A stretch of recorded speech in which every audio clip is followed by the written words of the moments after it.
Prende la vela de la diosa, enciende la vela del dios, traza tu círculo de protección.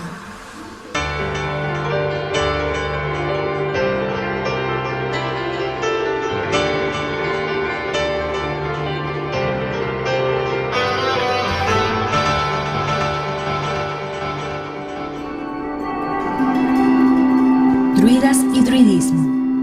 El nombre druida procede de las palabras drus, que en griego significa roble, y la voz indogermana wit, que significa sabiduría. La palabra druida no se asociaba a una categoría particular de personas relacionadas con algún tipo de sacerdocio celta, sino que servía para designar a una casta dentro de una clase social muy amplia, en la que sus miembros no solo eran sacerdotes, sino también ministros de la religión, depositarios de la tradición, intermediarios entre los dioses y los hombres, jueces y médicos, entre otras cosas. Los cors estaban divididos en 3 rangos de aprendizaje. 1. El obut o bate era el rango inicial, algunas veces honorarias. Esos estudiantes usaban túnicas verdes, el color de lo nuevo, de lo que crece. Ellos estudiaban lo básico del druidismo, así como también leyes, música, los principios de la magia druídica, poesía, astronomía, agricultura, herbolaria y botánica. 2. El beir o bardo. Ellos vestían túnicas azules, el color de la verdad. Ellos llegaban a este rango después de una prueba verdaderamente ardua, que por lo general consistía en una competencia mágica con algún otro estudiante. Después de esto, ellos tenían que trepar por un roble de 7 ramas, completamente desnudos, para después dar 7 vueltas alrededor del árbol y quedarse desnudos toda la noche, abrazando al árbol para asimilar su energía vital. Ellos estudiaban magia de mayor rango, música y en general bellas artes, filosofía, oratoria, historia, y en esa etapa aprendían 20.000 versos.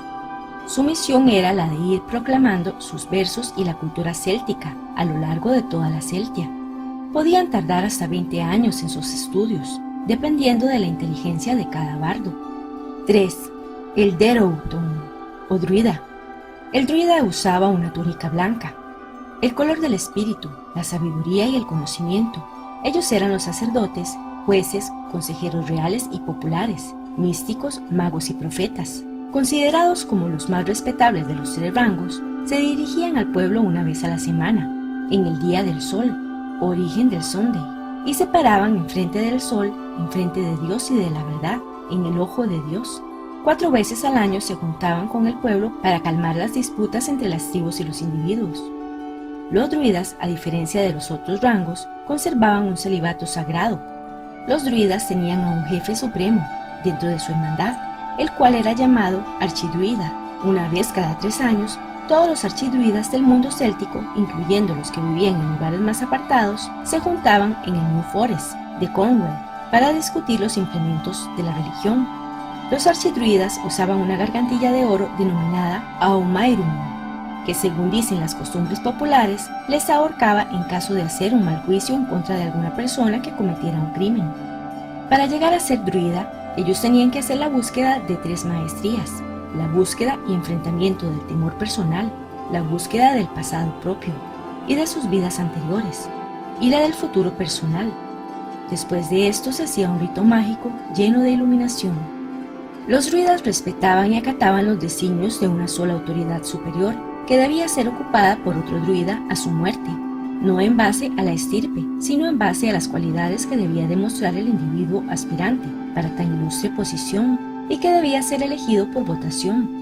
Los aspirantes a druidas debían instruirse para convertirse en ello, y se dice que estudiaban durante más de 20 años para memorizar una enorme cantidad de versos, y debido al prestigio social que alcanzarían como druidas, como no tener que ejercitarse en el uso de las armas para combatir, ni tener que pagar impuestos de ningún tipo, todo lo cual haría muy interesante pertenecer a esta casta para los celtas. César nos dice cómo su religión prohibía a los druidas el poner sus enseñanzas por escrito, pero se sabe que los galos sí escribían, aunque utilizando el alfabeto griego e incluso el latino, para informes públicos o privados, achacando ello César a que no querían que el resto de la población conociera su doctrina y misterios, a la vez que con ello se reflejaría la capacidad de memorización de los aspirantes. En lo que se refiere a aspectos vinculados a la religión profesada por los druidas, Existía la creencia de que las almas no desaparecerían tras la muerte, sino que pasaban a otro cuerpo.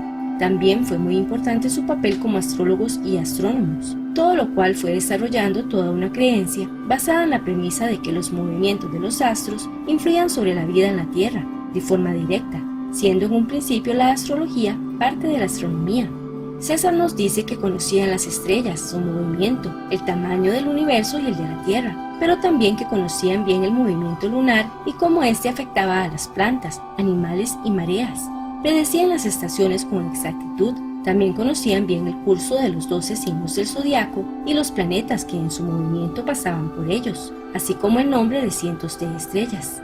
No había nada más sagrado para ellos que el muérdago y su árbol, el roble, utilizando este en sus ritos, tanto en forma de hojas como en infusiones, a las que atribuían beneficios como la mejora contra la esterilidad o como antídoto ante determinados venenos. Tomaban el roble solo mediante una complicada ceremonia que estipulaba un día concreto, el sexto día de la luna, un sacrificio ritual, un banquete a los pies del árbol elegido y otros ritos, para posteriormente subir un sacerdote al árbol vestido de blanco y con una hoz de oro para cortarlo y transportarlo en un paño blanco. Uno de los aspectos más curiosos y destacables dentro de la institución druídica se refiere a la participación perfectamente aceptada en ella de las mujeres.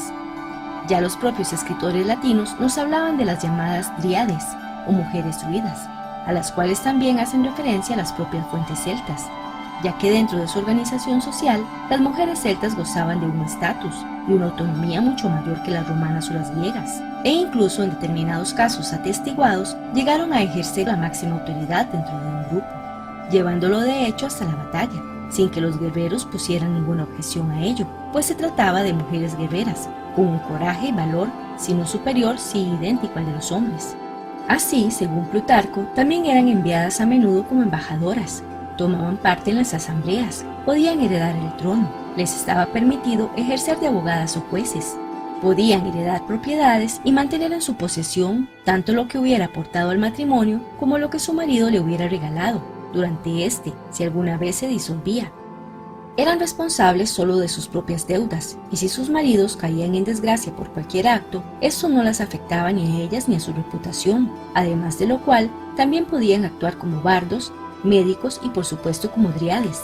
Así, las posibles funciones y derechos de las mujeres dentro de la sociedad celta eran elevadísimos, hasta que la progresiva llamada del cristianismo y su influencia sobre la sociedad patriarcal relegaron la posición social de las mujeres celtas en gran medida. Había en Alta Caledonia mujeres sacerdotisas llamadas Bandruid, que al igual que los druidas varones estaban divididas en 3 categorías. Las de menor autoridad permanecen reclusas y deben observar voto de virginidad perpetua. Son las que se encargan de alimentar los fuegos perennes en honor a Dana y Bilé, sus dioses mayores. En la segunda categoría, las sacerdotisas pueden casarse, pero deben permanecer encerradas en el santuario al que están consagradas, y solo pueden abandonarlo unos pocos días al año para cumplir con sus deberes conyugales. Sin embargo, pueden alternar con las gentes a las que dicen la bienaventura y leen su futuro en las hojas de muérdago. Una Bandruid de la clase más alta, jerarquía a la que solo se accede después de años de estudio y dedicación y un completo rito de pasaje, puede circular libremente y se dedica a servir al pueblo y mantener vivas las tradiciones religiosas. Narran las leyendas de los guerreros y los dioses, practican la astrología y adivinan el porvenir. Se dice que las Banfilit más poderosas, como las llaman en su lengua, residen en la isla de Saina, en el mar interior de Irlanda. Tienen poder sobre las tempestades que pueden convocar a voluntad, pueden convertirse en aves y curar las enfermedades más atroces. Estas mujeres son altamente reverenciadas por el pueblo, pues dominan la magia de las piedras y las hierbas curativas. Son las que preparan a los moribundos para el bien morir, preparan hechizos de amor y se ocupan de los nacimientos. Así, en cuanto a las mujeres druidas propiamente dichas, los pocos datos que aportan las fuentes nos hablan primeramente de la importante función oracular que se atribuía a muchas importantes mujeres, que actuaban como transmisoras de la voluntad de los dioses, realizando predicciones sobre el futuro, a la vez que también aparecen como sacerdotisas de diversas divinidades. Esas mujeres podrían estar casadas en algunas ocasiones. La tradición celta se refería a las mujeres druidas como Bandruid o Banflight, y aparecen reflejadas en muchas epopeyas irlandesas, siendo identificadas por los cristianos como hadas o brujas tras abandonar su papel de dríades. En todo caso, el rango superior lo ocupaban los druidas, quienes utilizaban túnicas de color blanco y se encargaban principalmente de realizar los sacrificios rituales y familiares, y sobre todo eran los jueces supremos e inapelables. Era tal el respeto hacia ellos que no necesitaban usar armas para recorrer territorios pertenecientes a varios clanes. La relación de los druidas con los bosques tiene su base en que estos, al ser considerados moradas de los dioses por las tribus célticas, provocaban adoración. Allí celebraban asambleas sentados en tronos sagrados, desde donde administraban la justicia y decidían la paz y la guerra. Por otro lado, es una antigua costumbre celta tocar madera ante el anuncio de un hecho ingrato, superstición que tiene su explicación en los robles azotados por los rayos y centellas en las tormentas, que como resultado indujeron a creer que estos árboles debían ser la morada de los dioses. De ahí el ritual de tocarlos cuando el peligro acechaba. Entre los conocimientos y funciones de los sabios druidas están la magia, el uso de hierbas y aguas medicinales, la astronomía, la geografía y todo lo concerniente a la naturaleza. Los druidas estaban convencidos de que todo tenía un alma, eran partidarios del animismo. Por ello es que su estudio y respeto por la naturaleza era absoluto. Practicaban el culto a los antepasados, no temían a la muerte, ya que creían en la transfiguración del alma, predicaban el valor supremo del bien. Tenían altares en el interior de sus moradas, en los robles, en las partes más profundas de los bosques o en grutas, donde celebraban asambleas y reuniones de estudio para discutir hechos sociales y filosóficos de gran trascendencia. Se les adjudicaba a los druidas una gran capacidad mágica. Prueba de ello es que los guerreros celtas acudían a estos para recibir consejos, bendiciones y amuletos que los protegían en las batallas y los volverían invulnerables gracias a la magia de los druidas. Su capacidad de vaticinar el futuro se debía a la práctica de leer el futuro en las entrañas de las víctimas de sacrificio, en los graznidos de un cuervo o en la capacidad de entablar conversación con los muertos. Las leyendas les han adjudicado también algunos poderes sobrehumanos, como la capacidad de alterar el tiempo, volverse invisibles, predecir el futuro y convertirse en animales. Esto entraba en relación al ser considerados tanto como los máximos exponentes de la magia, como quienes guardaban los secretos y también la escritura ogámica, la lengua dada por el dios Ogma, dios de la sabiduría. Su uso, además de hacerse en piedras casi siempre funerarias, se atribuye a los druidas. El Ogam era considerado una puerta de acceso a profundos secretos y reservado a los sabios druidas. Mitología celta.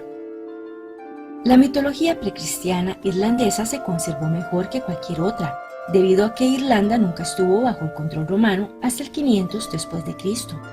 El panteón celta es difícil de especificar. Los nombres de cientos de dioses son conocidos, pero la mayoría parecen ser deidades locales. Durante el periodo romano, muchas deidades celtas fueron identificadas con dioses romanos. Uno de los más importantes, llamado Lugh en Irlanda, fue identificado después como Mercurio. A él se le atribuye la invención de todas las artes, guía de los caminos y viajes, y virtud para las ganancias del dinero y comercio. Luego están Apolo, quien cura enfermedades, Júpiter, quien domina el cielo, y Marte, quien preside la guerra. Dicen los galos que son todos hijos de Plutón. La fe católica también recuerda a los druidas y a sus dioses, o la cristianización popular de héroes y dioses célticos. Un ejemplo son Santa Ana, representativa de la diosa madre Ana o Dana, Santa Brigitte o Brígida, representación de la diosa celta del fuego Brid, San Brendan, representativo del dios celta Bran el bendito, y San Cornel, representativo del dios de los bosques Cernunnos. Cerne o Cernos era un dios de los animales, pero también era el dios de los muertos. La fiesta de Cernos o Cernunnos fue renombrada por la Iglesia cristiana el Día de Todos los Santos. La fiesta de Mayo o Beltane, cuyo nombre quiere decir brillante, aún se celebra en nuestros días. Bel era el dios de la luz y su fiesta es el comienzo del verano en mayo. Se hacían fogatas como fuego sacro o fuego nuevo, que el druida llevaba de casa en casa para identificar el año nuevo de los celtas. En Eire es Morrigan la gran reina de los muertos, una trinidad de muerte, crimen y destrucción. Los Peril eran los sacerdotes de un dios extremadamente antiguo, Bron, cuyos adoradores provienen del antiguo continente perdido de la Atlántida. quienes heredaron su sabiduría a los druidas. Según cuenta la leyenda, los Peril llegaron después de la desaparición de la Atlántida, la cual duró un día y una noche. Este nuevo sacerdocio llegó a las costas de Gales, de Normandía y de Astures, fundando así las tres casas druídicas, la insular, la continental y la peninsular. Con respecto a Gales, los Peril adoraban la montaña Snowdonia, tradición que heredaron los druidas.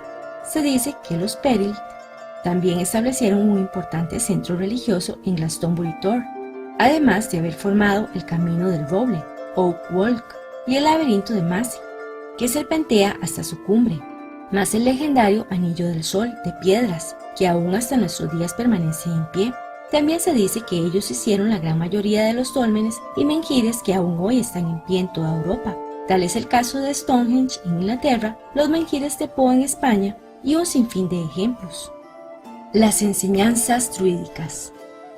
Los druidas nunca fueron mencionados por los autores clásicos como sacerdotes, pero sí como filósofos cuyas enseñanzas y conocimientos se basarían muy posiblemente en la filosofía natural, la ciencia natural y la observancia del universo físico para establecer las relaciones entre ello y la humanidad, a lo cual se uniría el estudio y práctica de la moral para conformar quizá una máxima imperante y referida a la necesidad de vivir en armonía con la naturaleza, aceptar el dolor y la muerte como algo natural y parte del plan divino, venerar a los dioses y ser moralmente correcto, basándose en la verdad. El druidismo se configuraba como la columna vertebral de la antigua sociedad celta e incluso habrían alcanzado los 4 primeros niveles, sino todos de los 5 que según Aristóteles conformaban la antigua sabiduría. En el druidismo no existen los dogmas, únicamente existen los catmas. Los dogmas son creencias rígidas, a menudo recibidas de los demás, que tienden a limitar la libertad de pensamiento y expresión. Por su parte, los catmas son creencias fluidas, mantenidas solamente mientras tienen valor, quizá hasta que son sustituidas por nuestra madurez en experiencia y comprensión. En 2 cosas eran muy distinguidos los druidas, por su amor a la naturaleza y su amor al aprendizaje, el cual se basaba en la observación de los ciclos naturales. Los druidas eran famosos a lo largo de toda Europa por la excelencia de sus escuelas, también llamados cors, de sus bibliotecas y de su forma de enseñanza. Entre sus principales centros de estudio se encontraban la escuela de los Edwards en Francia, Tara en Irlanda, Paplan en España, Anglesey en Gales, Oxford en Inglaterra e Iona en Escocia. Los druidas mantenían la creencia que solo y tan solo a cierta edad los niños podían empezar sus estudios. Si los empezaban después ya era muy difícil su aprendizaje, y si lo hacían antes se atrofiaban. El sistema de enseñanza druídica infantil se basaba en darle la misma importancia a lo visto y a lo no visto. El principal core internacional de los druidas se encontraba en Anglesey, también llamado Mona, que significa Isla de la Enseñanza, y el core para las druidesas se encontraba en Avalon. Existían libros especialmente druídicos, utilizando lo que ellos denominaban letras del árbol Ogam o el alfabeto ogámico. En estos libros cada letra estaba representada por una hoja de un árbol en especial. Luego eran atadas junto con otras en una larga cuerda para formar palabras y oraciones. Los versos druídicos sagrados, prohibidos de ser escritos con mano humana, eran registrados de esta forma, ya que así no eran escritas por el hombre, sino por la naturaleza. Este alfabeto también se basaba en una escritura a base de palos o líneas. Plinio afirmaba que los druidas eran quienes poseían los conocimientos médicos y mágicos tradicionales, debido a que eran ellos los que llevaban a cabo el papel de sanadores. De este mismo modo, estaban capacitados tanto para el uso de hierbas como para la cirugía. Parece que tanto los druidas como los vates disponían de avanzados conocimientos médicos para la época, llegándoseles a atribuir incluso curaciones milagrosas, y por ello sus especialistas eran muy valorados dentro de la sociedad. Así, su cometido principal sería el de mantener o restablecer el sano equilibrio del cuerpo y del alma, a través de 3 aspectos técnicos de la medicina: el mágico, mediante encantamientos; el sangrante, mediante cirugía; y el vegetal, que se utilizaba en primer lugar, antes de pasar a los otros si este no funcionaba. Los celtas llamaban también druidas a los hechiceros y magos de la tribu. Las narraciones gaélicas se muestran acordes en presentarnos a estas gentes como maestras en nigromancia y ciencias ocultas. Recitaban poemas mágicos para atraer o evitar las tormentas. Conocían el hipnotismo. Los druidas tenían por sagrados el roble y el muérdago. Este lo cortaba el oficiante con una hoz de oro, revestido de blanco y coronado con hojas de roble. Los ramos recogidos de muérdago eran transportados después en un carro tirado por 2 toros blancos. Contaban el tiempo por noches en lugar de hacerlo por días. Sus casas, según algunas tradiciones, eran toscas chozas en forma de colmenas. La unidad de la religión druida se basa en que lo sobrenatural y lo natural no existían separados. Entre las principales creencias druídicas se encuentra la doctrina del desequilibrio constructivo, la cual señala que al mayor punto de desequilibrio se viene el punto de mayor estabilidad. Se basa en que fuerzas perfectamente equilibradas dan como resultado un movimiento neto de cero, y al no haber movimiento tampoco hay crecimiento. Otro de los principales preceptos druídicos es el guardar un secreto. El druida que no lo hace bien podría ser quitado de la orden.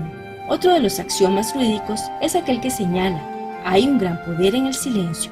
En general, los preceptos y axiomas druídicos se encuentran en las tríadas. Las tríadas están formadas por 3 pensamientos, y esto es porque los druidas afirmaban que toda enseñanza se lleva a cabo en 3 y que toda manifestación es llevada en 3. Algunas de ellas son las siguientes: 3 cosas que un hombre es, lo que él piensa que es, lo que los demás piensan que es y lo que realmente es. 3 cosas que deben ser controladas: la mente, el deseo y la mano. 3 cosas que deben de ser respetadas y admiradas: los que aman a la naturaleza, a los niños y a los verdaderos artistas. También era importante la dualidad de las cosas, ya que todo estaba formado por ese aquel y por su contraparte. Por ejemplo, hombre-mujer o druida-druidesa, Anglesi, Avalon, Dios, diosa, tierra, cielo, día, noche, etc. La dualidad estaba destinada a lo masculino, elemental, concreto y visible, y lo triádico estaba destinado a lo femenino, lo etéreo, intangible y escondido. El sistema religioso celta se le ha considerado quíntuple por las 3 diosas femeninas principales, Epona, Branwen, Cerridwen, y los dioses de la luz y la oscuridad, Lugh y Cernunnos. Fue por este razonamiento numérico por el cual la manzana se convirtió en fruta de dioses, porque si se parte exactamente a la mitad, se podrá ver 5 semillas. También por esta razón, el dualismo era tan importante para los celtas, ya que todo era visto como masculino, como el sol, o femenino como la luna, incluyendo la magia. Este concepto se ve reflejado en toda la cultura céltica. Los druidas sostenían que la naturaleza elemental era un simple binomio: el mundo físico, en donde las fuerzas opuestas se atraen, y el mundo espiritual, en donde las fuerzas semejantes se atraen. Estas realidades hacen que los hombres y mujeres casados tengan una gran obligación al separar sus caminos espirituales de los terrenales. A esta doctrina se le llama doctrina de las separaciones. Por este motivo, los celtas mandaban a sus hijos que tuvieran el deseo de ser druidas a Anglesi si eran hombres o a Avalon si eran mujeres, 2 senderos para llegar al mismo lugar. Solo la metodología cambiaba, ya que la energía semejante funciona mejor con la semejante. Los druidas veneraban 2 etapas de la vida del hombre por sobre otras. La niñez, el niño iluminado. Esta etapa es especial porque los niños están abiertos a cambios de forma de pensar y sobre todo de forma de ver el espacio que les rodea. Como la falta del apetito sexual hace al niño más vulnerable a la conciencia mágica de la vida, hace que sea un excelente aprendiz. La extrema vejez, el anciano sabio. A esta edad, al igual que la niñez, ya no se tiene apetito sexual, lo que hace que el hombre se pueda concentrar más en algo específico, con la diferencia de que los viejos tienen más sabiduría y están más experimentados que los niños. El celibato para los druidas era muy estricto, ya que sin él perdían su energía en cosas mundanas. Para las druidesas era diferente, ya que ellas necesitaban irradiar energía, por lo cual 2 o 3 veces en su vida podían tener relaciones sexuales con los mejores guerreros de las tribus célticas. Así absorberían la mejor energía. El principal motivo de que las misas católicas sean en domingo es porque es el día sagrado del sol, en los que los druidas daban sus sacramentos de la tierra con vino y con pan. En cambio, Avalon y las druidesas tenían un contacto menor con el pueblo. Eran consultadas solo los lunes, primeros de mes, para pronosticar el mes entrante. El día en que las druidesas daban permisos para ser consultadas no era coincidencia. Lunes o día de la luna o primero de mes se refiere a luna nueva de cada mes. Llegado el cristianismo popular, el ocultismo y la poca facilidad para consultar a las druidesas las transformó en la típica bruja del medioevo. Aparte del matriarcado y de su relación con las brujas, los druidas sostenían que la verdad variaba de individuo a individuo y de cultura a cultura. Los druidas decían que no se podía alabar a los dioses en lugares hechos por el hombre, sino que tenían que ser lugares vírgenes, adornados por la madre naturaleza. Por esto mismo, los templos eran los bosques, principalmente los de encinos. A esos lugares sagrados se les llamaba Nementos. Algo que fascinaba a la imaginación céltica eran las cosas que eran y al mismo tiempo no eran. Ejemplos de esta extraña adoración son los poderes místicos que le daban al muérdago sagrado, una planta que era y no era, y derivaba su poder del árbol junto al que crecía, casi siempre encinos. La adoración a las etapas intermedias de los días, tales como amanecer, ocaso, medianoches, eclipse, o los efectos meteorológicos del mundo, tales como la niebla, el rocío, las nubes, o los hongos, que no eran ni vegetal ni mineral. Hasta los días de celebración ritual dentro del calendario eran los de mayor punto de desequilibrio. El día del solsticio Yemal, el día de mayor desequilibrio solar diurno, el 21 de junio, o Alban Efin. El día del solsticio estival, el día de mayor desequilibrio lunar nocturno, el 21 de diciembre, Alban Artan. Beltane, la noche entre cuartos que marca el inicio del verano, la mitad clara del año. Samaín, la noche entre cuartos que marca el inicio del invierno, la mitad oscura del año. Estos eran los tiempos festivos druídicos. Era cuando se podía acceder al otro mundo directamente, durante las cuales se armaban grandes fogatas llamadas fuegos de la necesidad sobre las colinas en el campo. Estas fogatas servían en una parte de la naturaleza dual de las cosas. 1. Para alentar a la energía del sol basándose en el precepto de semejante atrae a lo semejante. Y 2. Para ser capaz de inspirarles en la cualidad elemental del fuego en sí, como un agente de transmutación, algo que tiene la habilidad de cambiar de sustancia de un plano de energía a otro. La magia druídica giraba alrededor de un reflejo del comportamiento de la Tierra, los ciclos naturales, como el ciclo del Sol y la Luna, los planetas y las estaciones del año. Esos ciclos naturales eran representados por el arte céltico con la forma de la espiral céltica, denominada Triskel o Triscale. Ninguna enseñanza o axioma druídico era hecho por una simple ilusión humana, sino que era un estudio a fondo con una comprobación de los hechos de la naturaleza. Para los druidas, una piedra, una flor, un rayo de sol eran cosas dignas de admirar. Los árboles son el mejor ejemplo, ya que eran considerados unos oráculos entre el cielo y la tierra.